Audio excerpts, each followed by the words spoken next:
Oh, hi guys, it's Intentional Kate, and welcome to Women on Wednesdays, a weekly vlog series that you can follow along, where I will tell you about the products and services from women-owned businesses that I am incorporating into my life this year. On this week's episode, apps. So when I say the word app to my mother, she either thinks one of two things. One, she thinks it's usually a fashion-related mobile portal where people take pictures of their closet and then they arrange to meet people in parking lots or shaded alleys and they trade clothes, which she thinks is very unsafe. Or she thinks the polar opposite, and it's a dating app where, coincidentally enough, you'll be taking your picture of just yourself and then arranging to meet someone in a alleyway or a parking lot that is also unsafe. So in honor of my mother, let's start with a fashion app and then talk about a dating app, shall we? Let's start with the dating app Bumble. Bumble was started by Whitney and Sarah, who actually both used to work at Tinder, so they totally know what they're talking about. And this app was designed to be the antidote to all other dating apps out there. It's a female-forward dating app where women have to make the first contact in order to cut down on the sexism and the creepy messages and everything that you sometimes get with other apps. 2 thumbs up. The next app is a great fashion app called Tradesy. I have been using it a lot and I really love it. It's started by this woman named Tracy, and she actually had her first project was called Recycled Bride, and it's where women could post and sell their very gently used wedding gowns, which was great. But it since then has morphed into more of a luxury online trading portal. Their whole tagline is you can turn your closet into cash. She does say that the average Tradesy user does around $1,000 worth of trades, but in a recent USA Today article, she quoted that there was one user in particular who was approaching the $1 million mark. Yeah, I think I need to look in my closet a little bit more. The next app has a great entrepreneurial story behind it. The woman's name was Sheila, and she had this great idea for an online site. But she decided to sit on it for a bit. She waited 5 years before she took action. She went and got her business degree and her law degree, and then when she finally got out, she was like, you know what? Now's the time to do it. I couldn't believe when I found out this was a woman-owned app. However, it makes total sense. I've heard about it for a long time. You probably have heard about it too, since the site has been around since 2007. It is called Care.com, and it's where anywhere in the United States, in your local vicinity, you can search for anything from babysitting to adult sitting if you have an elderly relative, house cleaning to plant watering to dog walking, any little service that you need, you can find it on there, and it's people that have been accredited and checked out. It actually just launched on the New York Stock Exchange, and it raised a staggering $91 million. Way to go, Sheila.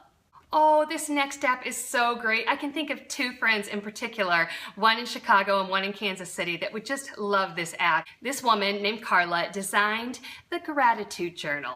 It's an app that is basically a digital way to keep track of all the things that you're grateful for in your day-to-day life. It actually has been scientifically proven that focusing on what you appreciate is both good for your health and your mind and your body.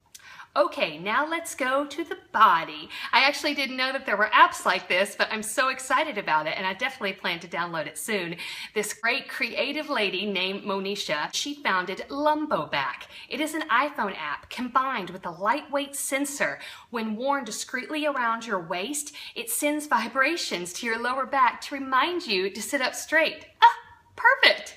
So let me ask you a question. When you put 2 female engineers together, is there anything that they can't do? What if you put 2 female weightlifters together? Is there anything that they can't move? Well, what about if those 2 females are both engineers and weightlifters? That's what happened when Erin and Nidhi came together, and they created the app called Spitfire Athlete. I love it. It's basically the ultimate women's strength training app. It allows women to see the workout plans of highly ranked female athletes and design and track their own programs in a culture where, gym sexism still exists. And now we're to number 7. And this app is so great. And I don't know if I think it's the app that's so great or it's more like the overall implication of what she is doing that's so great. There's this woman named Katarina, and she founded an app that is very similar to like Airbnb, but instead it's called Breather. And it's an online platform where businesses can rent empty commercial space for anywhere between 30 minutes to an entire day. Breather has secured spaces in Montreal and New York York and San Francisco and Ottawa, and she has plans to even expand to Washington and Chicago. This is just a great idea, and kudos for disrupting yet another industry, Katerina. You go, girl. Oh, this next app is so much fun. It was invented by a great lady named Rebecca. Her app is called Posse. This app allows you to get recommendations from friends, collect and curate places that you love or that you want to visit, support local businesses too, which you'll know how I feel about that. It's basically an app where you search and you get recommendation for friends. You search for hidden gems and you can discover little places to eat and shop and drink. I think to me, it feels like this app is like your own private taxi driver that knows all the cool, really hidden spots of a city and not the overpriced, really touristy ones. Now, speaking of going places and sharing those experiences with your friends, comes a great app named Museo. This was formed by two women named Elizabeth and Reshma, and Museo is basically the easiest way to curate the best of life's adventures into tidy little packages to share with and enjoy. You can upload photo, video, and audio files. You can even pipe in some text. You can create multimedia narratives.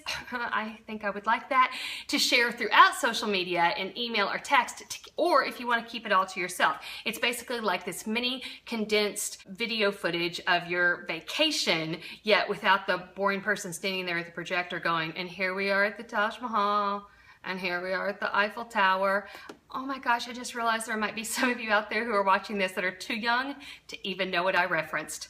Oh well, anyway, Museo is ideal if you want to chronicle a trip, a sporting event, or a birthday, or any of baby's first. Actually, VentureBeat, which is a magazine, said this about Museo. They said, Museo's new iPhone app is way better than Facebook for sharing a collection of photos, videos, audio, and text.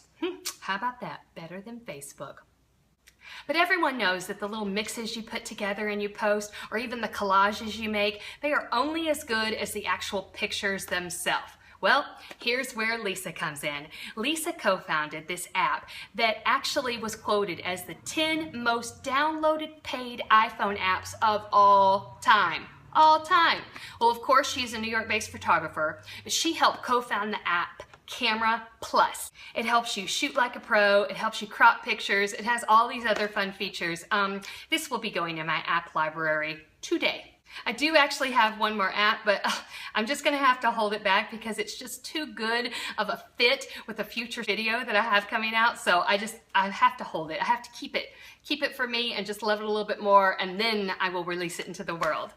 Did you know that you can look for upcoming video topics on my blog, intentionalkate.com?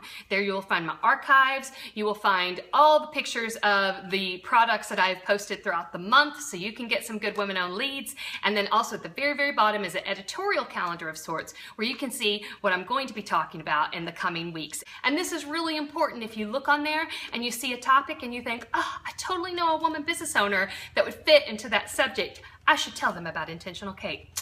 Yes, you should.